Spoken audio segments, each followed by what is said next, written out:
বাচ্চাদের মধ্যে flat foot এটা কি নর্মাল জিনিস নাকি abnormal? আজকের আলোচনার বিষয় এটাই। নমস্কার, আমি ডক্টর কৌস্তব দেবনাথ। তো ফ্ল্যাট ফুট জিনিসটা কি? আমরা যখন বসে থাকি তখন আমাদের পায়ের যে অবস্থাটা সেটা হচ্ছে নর্মাল অবস্থায় পায়ের মধ্যে হাড়ের গঠন এরকম থাকে, এটাকে আমরা বলি মিডিয়াল আর্চ। এটা আর্চের মতো। যখন আমরা পায়ের উপর ওজন দিয়ে দাঁড়াই বা হাঁটি, দৌড়াই, তখন এটা কিছুটা চাপ খেয়ে যায়, ফলে এই আর্চটা অনেকটা পাতলা হয়ে যায়, কিন্তু একদমই মেঝে বা ফ্লোরকে টাচ করে না। কিছুটা পরিমাণ গ্যাপ থাকে এই দুটোর। এখন কোনো কারণে যদি এই গ্যাপটা বন্ধ হয়ে যায়, পুরো ফ্ল্যাট হয়ে যায়, আর্চটা যদি না থাকে, নষ্ট হয়ে যায়, তাহলে যে পরিস্থিতিটা তৈরি হয় সেটাকে আমরা বলি ফ্ল্যাট ফুট। দ্বিতীয় প্রশ্ন যেটা আসে সেটা হচ্ছে, বাচ্চাদের মধ্যে ফ্ল্যাট ফুট কি নর্মাল? হ্যাঁ, প্রধানত এটা নর্মাল। কারণ পায়ের যে আর্চটার কথা আমরা বললাম, যখন কোনো বেবি জন্মায় তখন প্রায় সবারই ফ্ল্যাট ফুট থাকে। ধীরে ধীরে সময়ের সাথে সাথে যখন বাচ্চা বড় হয় তখন এই আর্চটাও ডেভেলপ করে। এইটা সময় লাগে 6 থেকে 8 বছর। তাই 6 থেকে 8 বছরের আগে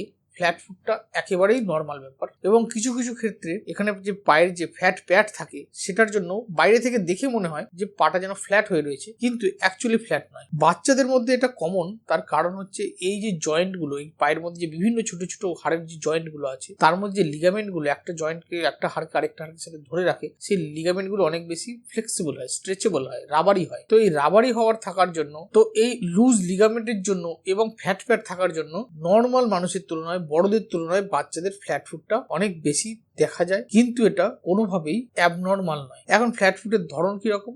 দুটো প্রধানত ধরন আছে। একটা হচ্ছে ফ্লেক্সিবল ফ্ল্যাট ফুট, যখন পায়ের উপর চাপ পড়ছে তখন ফ্ল্যাট ফুট হয়ে যাচ্ছে, আবার যখন পাটা তুলে নিচ্ছে আবার আঁচটা ঠিক হয়ে যাচ্ছে। আরেকটা হচ্ছে রিজিড ফ্ল্যাট ফুট, অর্থাৎ নর্মাল সময় যখন পায়ের উপর ওজন পড়ছে না তখনও এই আর্চটা মেনটেন থাকছে না, ফ্ল্যাট হয়ে থাকছে। কিভাবে বোঝা যায়? ধরুন কোনো বাচ্চাকে যদি বলা হয় তার আঙ্গুলের ওপর ভর দিয়ে দাঁড়ানো, তাহলে যদি আর্চটা চলে আসে তাহলে ওটা ফ্লেক্সিবল ফ্ল্যাট। আর যদি সেটা দাঁড়ানো অবস্থাতেও দেখা যাচ্ছে যে আর্চটা আসছে না, তখনও পায়ের তলাটা পুরোপুরি সোজা হয়ে রয়েছে, তাহলে সেটা রিজিড ফ্ল্যাট। কেন এই কথাটা বললাম?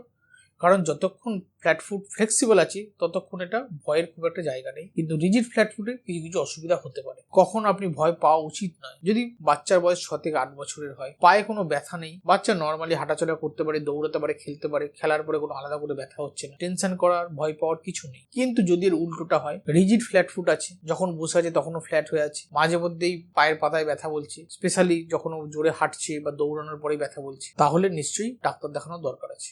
যদি আমরা চিকিৎসার দিক থেকে ভাবি, তাহলে 6 থেকে 8 বছরের বাচ্চা আগে যদি হয়, মোটামুটি বেশিরভাগ ক্ষেত্রে কোনো ট্রিটমেন্ট দরকার পড়ে। বয়স বাড়ার সাথে সাথে ফ্ল্যাট ফুট আপনা থেকেই কারেক্ট হয়ে যাবে। ধরুন 6 থেকে 8 বছরের পরেও ফ্ল্যাট ফুট থাকছে, বাট সেটা ফ্লেক্সিবল ফ্ল্যাট ফুট থাকলো, সেক্ষেত্রে বেসিক কিছু এক্সারসাইজেস, আঙ্গুলের উপর দাঁড়ানো, গোড়ের উপর ভর দিয়ে হাঁটা, পায়ের আঙ্গুল দিয়ে কোনো জিনিসকে তোলা ফেলা, এরকম বেসিক কিছু এক্সারসাইজ করা যেতে পারে, যেগুলো আপনার ডক্টর আপনাকে দেখিয়ে দেবে। কখনো কখনো স্পেশাল একটু জুতো ব্যবহার করা যেতে পারে, বা আরেকটু বড়দের ক্ষেত্রে ইনসোল ব্যবহার করা যেতে পারে, যদি এটা ফ্লেক্সিবল ফ্ল্যাট ফুট হয়, বড় বাচ্চার হয় এবং তারপরে তার পেন থাকে। সার্জারি ভীষণ ভীষণ কম ক্ষেত্রেই কাজে লাগে। কোনো কনজেনিটাল ডিফর্মিটি, পায়ের হাড়গুলোর একটা সাথে একটা জোড়া রেগে গেছে জন্মগতভাবে, বা এর লিগামেন্ট বা টেন্ডনের কোনো অসুবিধার জন্য ফ্ল্যাট ফুট আছে, rigid flat foot, constant pain হয়, এরকম ভেরি ভেরি স্পেশাল কিছু ইন্ডিকেশন যদি থাকে, তখনই মাত্র সার্জারির প্রয়োজন হয়ে পড়ে। না হলে মোস্ট অফ দ্য কেসেস হয় এটা সেলফ লিমিটিং, বয়স বাড়ার সাথে সাথে ভালো হয়ে যায়, না হলে